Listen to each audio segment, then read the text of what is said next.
lot of people who were older than, like, way older than him or way younger than him. So a lot of his college buddies were also going to be going to war in 1974, but by that time it was obviously over. He also mentioned that he remembered people buying their way out of it and fleeing to Canada, and he was not happy about that. And then question 5, did your view of the war and US policy change as the war unfolded? Did any personal experience during the war significantly shape your views? Have your views changed since the war? Um, he said that the whole time he had mixed like views of us being there at all, and he said that he still feels that way. He said the way it ended, it didn't matter if we were there or not, and the saddest part was how the country treated the veterans. He said that he remembered a lot of people around him self-medicating after coming back from the war. And then question 6, during the war years, did you believe President Johnson and Secretary of Defense Robert McNamara correctly analyzed the situation in Southeast Asia and pursued appropriate course in escalating war efforts? What do you think now?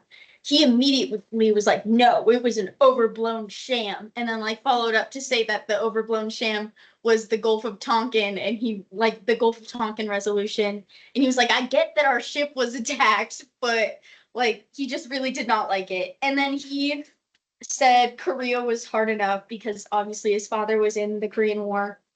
And he said, by the time that I was eligible, well, the guys that were drafted in the mid 60s, they all believed the government was right. But by the time I became eligible, that whole house of cards was being questioned. And the fact that there was no success made it worse.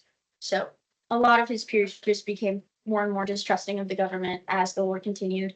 Um, Question 7, what did you think about the following issues raised by McNamara in the film? So the first one was about Norman Morrison, the one who burned himself in the Pentagon. And he agreed that humans must stop killing other human beings, which great. That's a good thing. And then in the film, McNamara states how much evil must we do in order to do good. We have certain ideals, certain responsibilities. Recognize that at times you will have to gauge in evil, but minimize it. It did not seem like he liked McNamara. I just want to say, like, anytime that man's name was brought up, he got a little bit more tense. But he said that he disagreed and that he didn't think that we needed to engage in evil.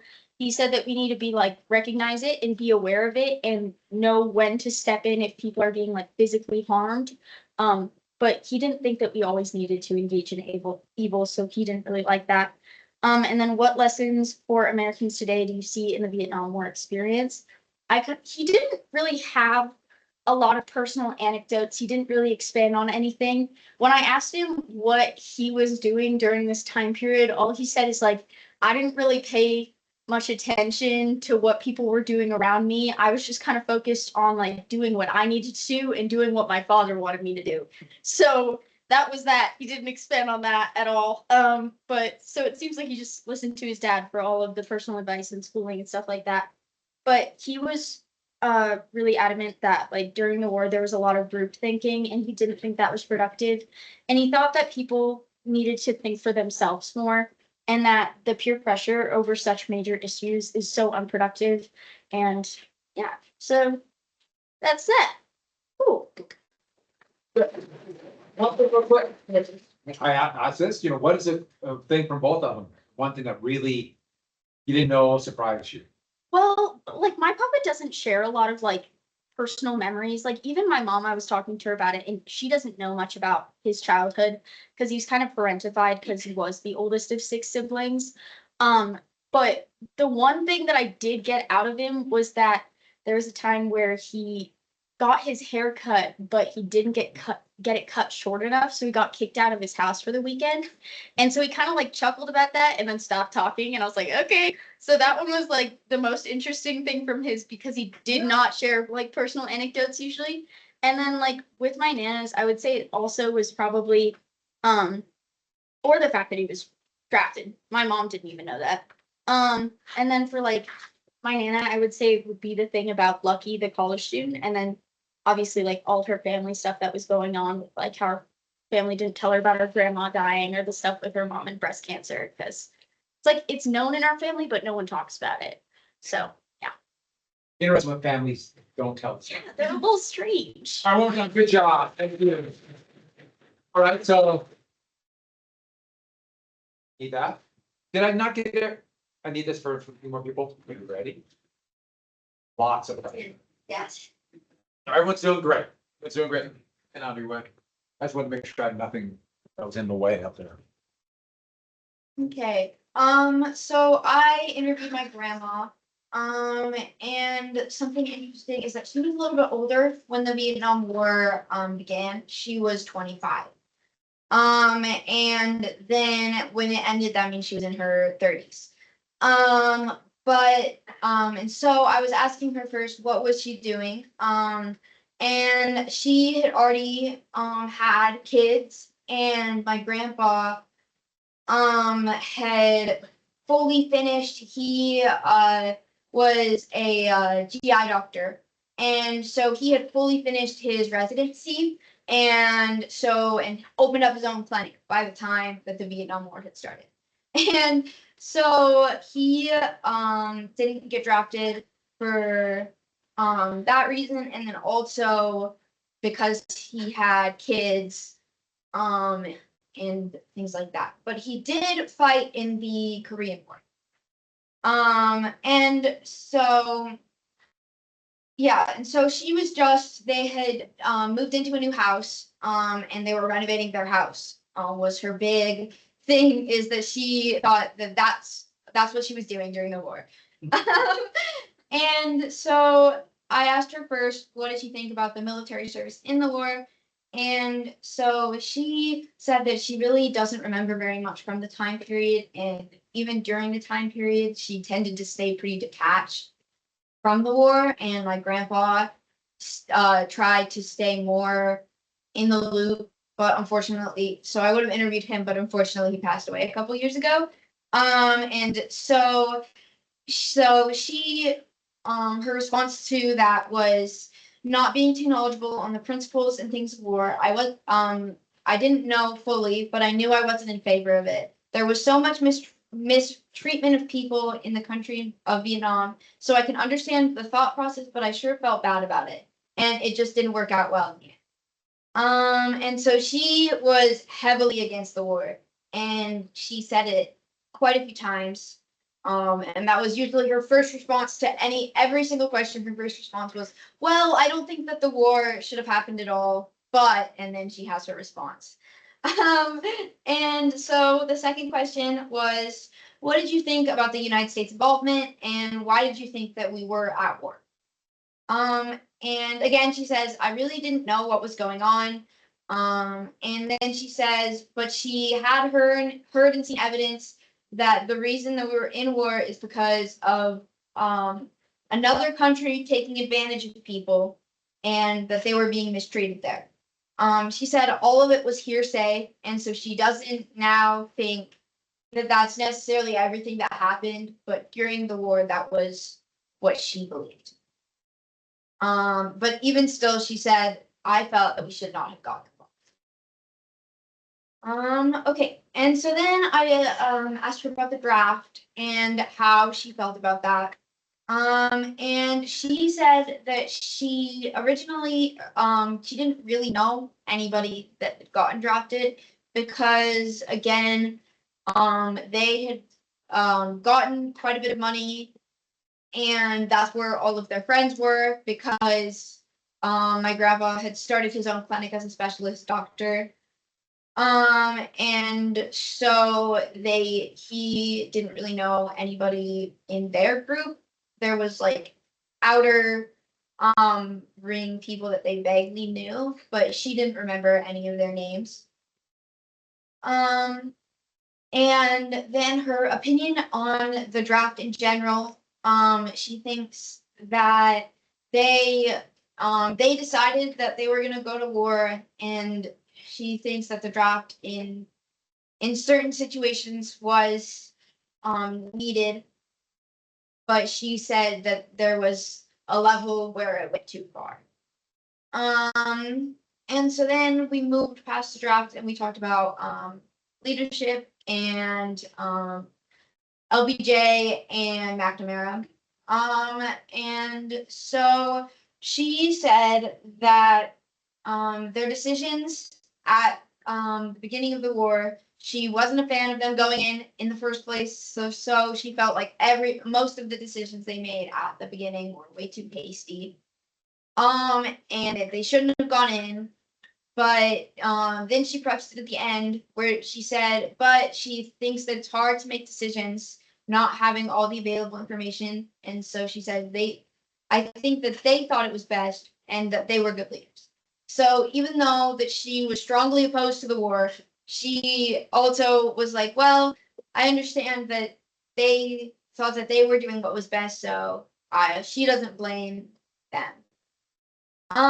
And so then I told her about the quotes and the human beings should not be killing other human beings. And she said that she wasn't aware of that when it did happen, but she does currently think that that is a reasonable thing, and that she supports that statement. And then she says, it was an awful war, but unfortunately, she said that she wasn't there, so she can't help on that one very much. It is a direct quote. And then so then I told her about the other quote, how much evil must we do in order to do good? We have certain ideals, certain responsibilities, recognize at times that you will have to engage in evil and minimize it. And immediately after I said that, she goes, I would not support that kind of comment. And she was very clear. And so she said, I don't even know how one could do that. Go in and feel comfortable with that kind of stuff. And then immediately she calms down and she goes, I guess it happens, but sometimes it happens in the wrong way. And then again, she says, I don't support that at all. And so as much as she supported and felt that they were trying their best, she is very clear that she did not in any way feel that that was the right thing to say. And that was like the most aggressive that she got the entirety of the interview, because she's pretty old now. And so she's like a sweet old lady. And I just didn't expect it at all. It was just so random. So it's a good experience for you. Yeah, exactly. And so then I just asked her if she had any other memories from this general area. And she then gave me a super in detail description of the day that it was over. And I just thought that was super interesting. So throughout the interview, over and over again, she just said that she didn't remember very much and that she wasn't super involved. And then at the end, I asked her about her memories, and she's just like, I just remember how happy I was when it was over, because it was just so long and so many people died and we gained nothing from it. And so some of the I cut down her description, but she says, I just know how excited I was when it was all over. I was sitting in the same rented house and I was hoping it had been over too soon. We were sitting at the TV, and then I just remember cheering and being so happy when it was over. And so I thought that was really interesting. And then she says, when it got announced, I felt such a sense of relief, but also a bit frustrated because it truly felt pointless. It was so long and so many people died. And again, we gained nothing from it. And so I think that again kind of transfers into like the lessons that she thinks that can be made or that can be taken from the war. And she says that, well, I've talked to many people about what they experienced over there after the war, and she her big lesson was that people just need to be treated better. She said that she feels like after the war that she thought that the American influence in Vietnam without the violence could have been good, and she thinks that that should have been tried originally, and that should have been done way before the war. That yeah. So yeah. So you'd say her reaction to that one question was one thing you really learned? Yeah. Yeah, because she's just so sweet, and then I just didn't expect it at all. She was like, I would not at all expect that, and I do not like that, and she was super clear. That's pretty awesome. Yeah, it was pretty awesome because she's pretty sheltered like in general, and she doesn't stay super in the loop about things in general. And so I was pretty shocked when she was so adamant about not that one quote. One quick question, was your grandpa drafted in Korea? I don't think he was drafted. I Okay. think he signed up. He was a doctor there. As he had a little bit of training before. And that's kind of why he knew that he wanted to go in to being a specialist doctor. Oh, okay. And so that's then what he did with the rest of his life. Perfect. Well, sounds good interview. Nice job. Peace, you ready? I need your paper. Good job. Give me one sec. All right. I'm ready. Let me even though we like seeing, Do you want to see my purple marker? it's great. You said that. All right. I will say when I initially did this interview, I was given some information that I presumed and then it was wrong. So when you see this paper, it says that the letters that were written to and from my grandma and my grandpa were to and from them, but they weren't. They were actually together with other people at the time, which I learned last night when I talked to them a little bit more about it. So did we discover something new? That's yeah. Well, when I first talked to them about it, they were like, whenever they talked about the letters, they were like gazing into each other's eyes. So I just assumed they were about each other. I talked to them a little bit more about it last night, and that is not the case. All right, that's But there's some stories that come with that. So, my grandpa, we don't really talk about politics in our family a lot, so I didn't know how to go about this. So I came up with some of my own questions that I thought would be enough to get some information out of them, but wouldn't spark an argument, because when that happens in our family, it tends to spark arguments. So the first question that I asked was, what are your most vivid memories of the Vietnam War?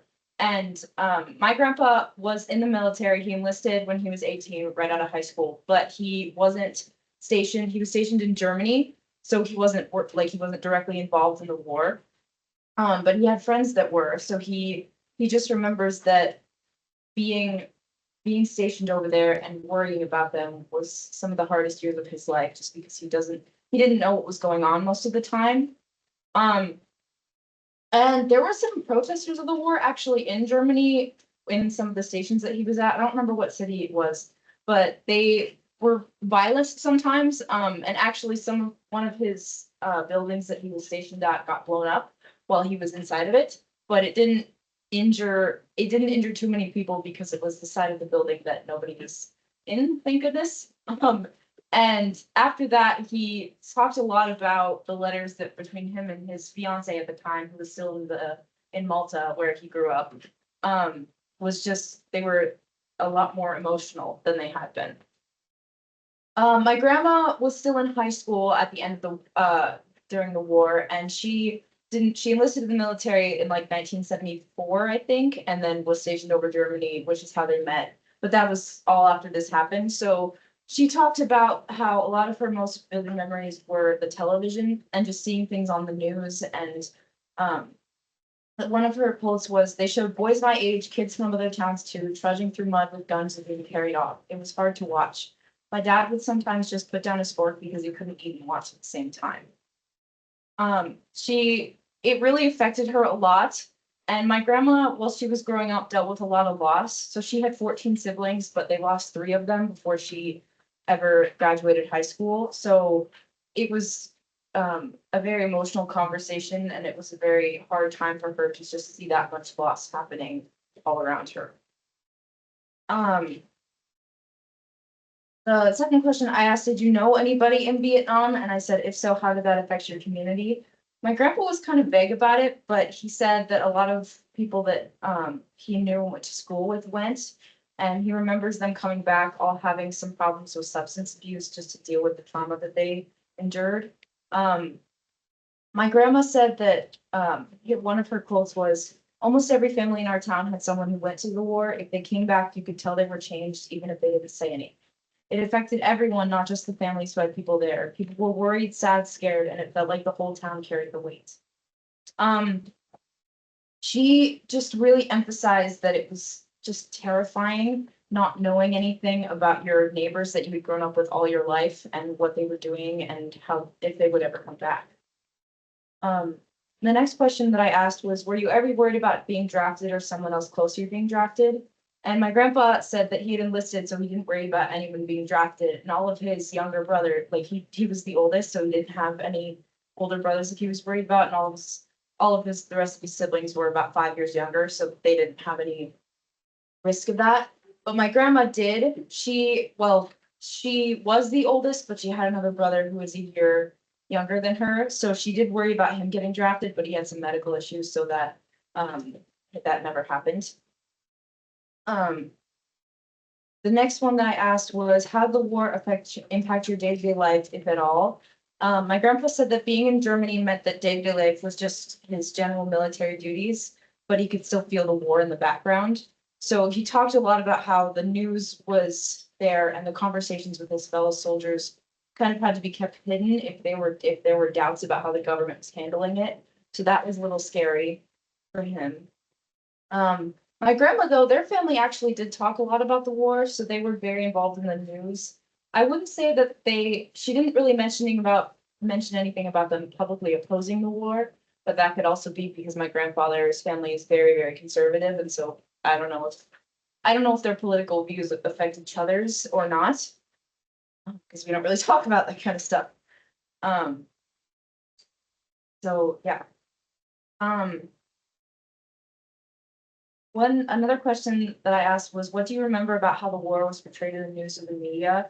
And my grandpa said the news was mostly numbers. So he never really saw any particular stories about people being killed. It was just how many killed, how many wounded, and how many missing. So it was kind of not desensitizing, but in a terrifying sort of way that you never heard personal stories from people. It was just statistics. And it just felt like they weren't treating the soldiers as actual. Okay. My grandma just talked a lot about, again, how it was the news and the newspapers that they saw on TV, or the things that they saw on TV and the pictures. So she had a boyfriend who was in Germany at the time, and sometimes they would bring wounded soldiers from Vietnam to there for them to have a safe space to be patched up. And she received pictures from her boyfriend that was over there. So it was some soldiers in the field and some people being carried on stretchers. And she felt a sort of relief when she got those because she was able to actually see people instead of just hearing statistics about the soldiers.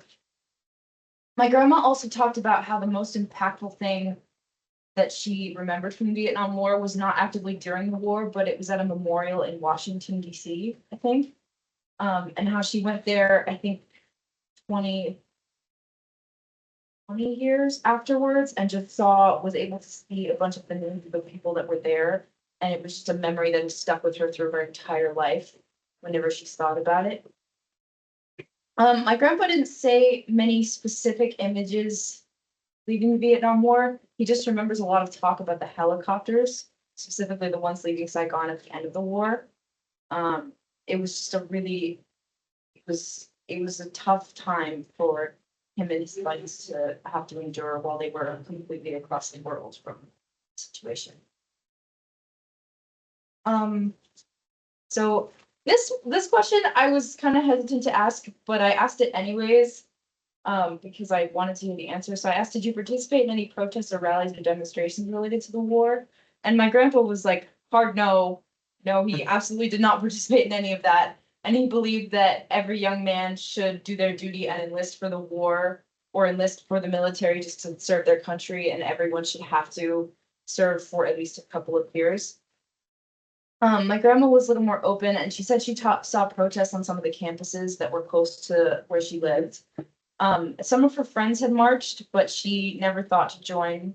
Because she just didn't know how her family would react. Her dad was in World War II, and I don't know much about him because he died when she was, I think, mid-20s, and she doesn't really talk about him that much. But I think he was a pretty conservative guy. So I just don't think she felt comfortable joining those protests. I asked, was there a sense of division or unity in the country regarding the war? And my grandpa said there was a lot of division. Said you could feel it in the conversations with people on the street, even with people you didn't know, and just seeing in the newspapers and how people were treating each other when they talked about the war. It was a very divided, like, a quote from him, he said people either supported the war or thought it was a complete waste. There wasn't really any in the middle sort of talking about that. My grandma said something, she said very similar things, so I don't think I have to reiterate that, but she just said that there was a very polarization and you were either, if there was any doubts that you had about the war, you were completely against it. And if you were for the war, you were for killing everybody, and yeah, it was just very, very polarized. I asked, looking back, how do you feel that the Vietnam War shaped your generation? And my grandpa said, it made people more careful and skeptical. We learned not to follow orders blindly. We saw what can happen when leaders make mistakes. And he talked a little bit about how there was doubt overseas, especially when they weren't involved with the war, but still were able to see some of the news that happened. And just how much fear they felt when they weren't able to see much of the news sometimes, especially when the protests became even went over to other countries where US soldiers were stationed, like in Germany where he was. My grandma said it made people more willing to speak up on things that they doubted, especially in the government. So she was proud of people for that, even though she didn't do much of it herself. But she said that that's kind of what sparked some of the later civil rights protests in around that time. I asked, what lessons do you think people should learn from that time in history? And my grandpa said, think carefully before sending people to fight, ask questions, and don't assume it will be easy or clean. So my grandpa is definitely still supports the military, and he talked a little bit about how patriotism is not necessarily supporting the leaders in the government, but it's about supporting the ideals of the country, which I thought was a very good way to put it. And my grandma followed up with him on that and said, treat people who serve with respect and kindness, no matter what you think of the war, because they pay the price whether the war is right or wrong. They both felt very strongly that veterans were treated horribly after they came back from the war, whether they were ignored or whether they were ridiculed for the actions that did happen in the war. And I agree with that.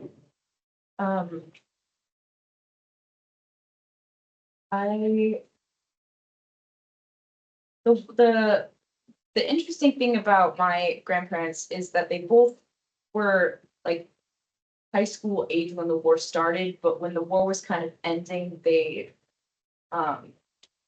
were both in the military, but they hadn't met each other yet. So when they talked about the people that they knew during the war, it was just, I don't know, they don't really talk about how like their lives before they met each other, because they've been together for I think 65 years. It's been a long time. But my grandma talked about when she was in Virginia when she was 19. I think it was the last year of the war, where she was stationed. She enlisted in the military too, and she cared for some of the soldiers that came back in there, and she talked about this one guy who she was nursing for a couple of months while he was he wasn't really getting better because he eventually died from his injuries, but she talked about how he proposed to her during this time, and I don't know what it's called with a patient following up with the nurse, but there's a term for it, and she just said that how that action stuck with her and still sticks with her. And she's told me that story before, but she hasn't ever said that it just showed her how it made her realize life is and how much people regret if they aren't given the chance to find that kind of love family during the time, and sometimes because of war.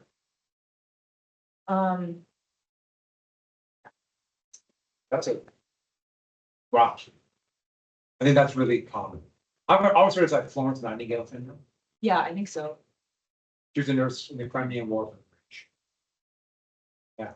Well, it sounds like you learned a lot too from them. That sounds like a great interview. That worked out really well. Yeah. And you carefully avoided politics, which is probably a good thing sometimes. Yeah. All right, good job. Nice.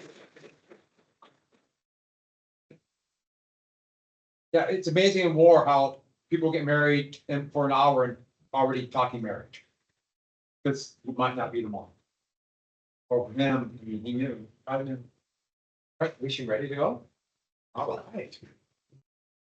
Very good. I am ready, maybe. Yes, I'm ready. Interviewed my great aunt Denny. She did enlist into the army, but it was towards the end of the Vietnam War. She only had a few years, and she was only in the army for those couple years that she was in the Vietnam War. She was 19 when she enlisted, only to turn 20 a few months later. Her first base that she was in Alabama, but then she got stationed somewhere else. She would not share with me where she got stationed after Alabama. She apparently did not like where she got stationed after Alabama. She did tell me a lot of like stories. There was one specific story that she told me. Her like commander had got Agent Orange, and she was with him when there was like a huge bombing in a certain section, and he got struck by one of the bombs in one of his legs, and he could not walk, and he could not breathe either because he had Agent Orange, and he had just got struck by a bomb. And then she started carrying him to like shelter, and then he got shot in the arm again as they were walking, and she then got shot in the foot, and She got shot. yeah, she got shot in the foot, and she was literally hopping, with someone like on her shoulders trying to help him. Eventually, she unfortunately could not do that anymore. She, they were kind of near a bunker, so they were kind of like had shelter, but they didn't have shelter because they were bombing in both directions. And they eventually laid down and covered themselves in like dirt and rocks and things so that people would not see them. They were in a roughly unknown area. And then I asked her about, after I got done asking her about the memories, I remember how she was saying she was lonely because she didn't really have anybody with her. Nobody close to her had gotten drafted, and she was young, just out of high school. She took an off year after she got out of high school because she got really sick. And then after she was done being sick, I quote, she enlisted into the army. I did not understand that choice because she was still a little bit sick. Yeah. But one of her quotes was, under the current administration, I do not think any lessons have been learned. We have turned our backs and we have took a selfish approach, which is very disheartening. So her views from how the war was have not changed because she feels that McNamara and Johnson did not go far enough with everything. She was for the war. She enlisted. She was for it. She was she kept to herself though. She felt that her purpose was helping the troops and just serving abroad everywhere that she could and everywhere that all the troops could. When she enlisted, her sister, so my grandma, her older sibling, had just gotten married, and she was telling me about how my grandma was very worried about her because my grandma didn't want to lose anybody else because she had just lost 5 of her very close friends. due to, I don't remember what the disease was called, but it was a very like uncommon disease, and one of her friends had caught it, and then unfortunately it was spreadable, so they passed it around, and she lost all of them, and she was very scared she was gonna lose her sister. Um, she, my aunt actually met her husband, who unfortunately passed away in 2013 in the war, but they didn't get married or anything. My aunt got married right after she got out of the war to a different person. But then after they had gotten divorced, she found his name was Richard again, and my aunt had moved back to Helena, and she found him, and they shared all these stories about how they remembered each other from the war. But when Rich was stationed, he was stationed in an area, and I quote, she said, an area of very rural population density. Hmm. I was not really sure what she meant by that. I understood that there were a lot of people, but like most of the people in that area passed away, which became a very heavily population density at the end. Um, she really, a lot of the questions that I asked her she could not answer because she did not remember a lot of them, but she was very firm about how she felt that women should have the same rights as men, and that they should be like subdrafted as much as the men did. But she remembered that she was one of the only women in her whole base, and she was in one of the bigger bases.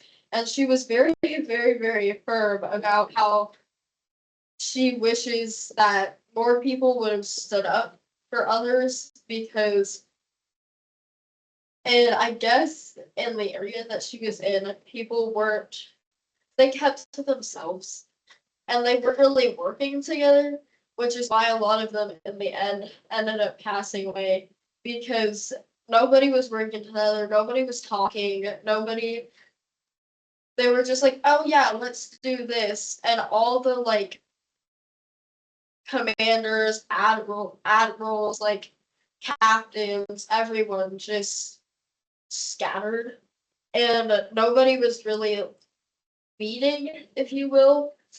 Um, which I feel personally that is bad, because if you don't have a leader, then you don't really know what you're doing. And I didn't write it down because it was a long story, but she told me a story that there were two bases right next to each other, and the two captains actually ended up bombing each other, and they were working together, and they didn't communicate with the troops of those two bases, and they had told each other to like bomb this base, but they bombed each other instead of bombing the enemy group. Um, Part of the building of, not the base that my aunt was at, but the other one, actually was like cut in half because, they weren't paying attention and accidentally bombed each other. Um, my aunt was not a part of that. Kept to herself with that whole situation, but she was actually out fighting when that happened, and troops were sent back to go figure out what happened. And when people figured out that that had happened, they were very confused. And then the enemy group ended up bombing the same building that was already basically blown to smithereens. And fortunately, there was no one in that building. And I don't know how there was nobody in there, but there was no one in that building, so nobody passed away from that. But I just thought it was very interesting how that was, how much lack of leadership there was for two united bases among each other. I did not. I kind of just let her go with that one, not writing everything down because I did not know again what was happening. But um, she didn't really. She supported the war, but everything that was happening, she really kept to herself. She does have a lot of PTSD from everything, and she has so much anxiety to the point where she'll randomly wake up at night. She lives downstairs in our house, so I can hear her, but she'll randomly wake up just like and scream, like random memories that have happened from the war. Mhm. And she specifically just doesn't, she's tried to commit suicide so many times because of how much has happened. Like after the war and like everything, like family wise, everyone was so worried about her because she was really the only one serving. My dad was actually in the army, but he was not in really any wars. He got out of the army because he met my mom and he went with my mom. But while he was in the army, my aunt was so worried about him that she actually moved wherever he was stationed each time. And that just shows how much post trauma she has. So, Wow. yeah. But, and so you knew a little bit about it, then you found out a lot more. Actually, she really doesn't talk to me. She Yeah, I get it. didn't really like me. So when I went down there, I was actually really scared because I'm not gonna lie, I'm a little scared of her.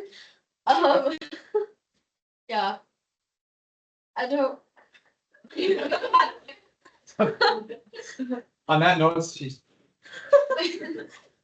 Yeah, she's coming. so you learned a lot about her. Well, that's, these questions allowed you to meet your aunt a little bit. I learned a lot like through my grandma, but so I know some of this stuff like prior to this, but most of the like stuff when she was shot and she was carrying her commander, like I didn't know that. Especially like he did end up passing away from Agent Orange, but kept him for a little bit longer, I guess. Yeah. Pretty amazing story. Yeah. Looks like you learned a lot. Nice job, really good job. Oh, great. Good job. We'll pick, Sage, you're going first, Mom. Okay. Because we only got like 3 minutes. Are you ready? Yep. Good job today, everybody. That was great. It sounds like people learned a lot they didn't know about relatives, and then we got people who go, oh yeah, I don't care, however long. When they ask about special topics, here it's not like we have a time. We can just go. There was something really funny last night that I forgot to include. What? I was talking to my mom because she also doesn't know much about her parents because they don't talk. But I told her how they almost sent her to private school because of like her dating Ted. And she goes, well, that might have been because she drank a lot in high school too. She was kind of crazy. I was like, laughed that out. Apparently she was like very rebellious in high school. And you had no idea? No, she did not include that part. Really? That's a shock. She didn't tell you. By the way, when I was your age. All right, that's really funny. Give it to me. This was like, no. I know you have it. Get it tomorrow. Get it. Everyone's doing great. And yeah, I like these. These are well done. Very good. Then tomorrow we some more. No, it's kind of funny. I want people that it's great when people start telling stuff they didn't really know. Just learn. It's awesome. I wasn't able to. Well, I know something. That one. Oh, what? That's fine, so. His father does not, and there's a word. Hi, everybody, we're leaving the viewing audience. Oh! One thing, I just thought about this. How many people said loneliness there? When you're all around a lot of people, we've heard a couple people saying that all the years past, just lonely. And you're around people but lonely, really lonely. It's an interesting thing, especially when you all get there at different times.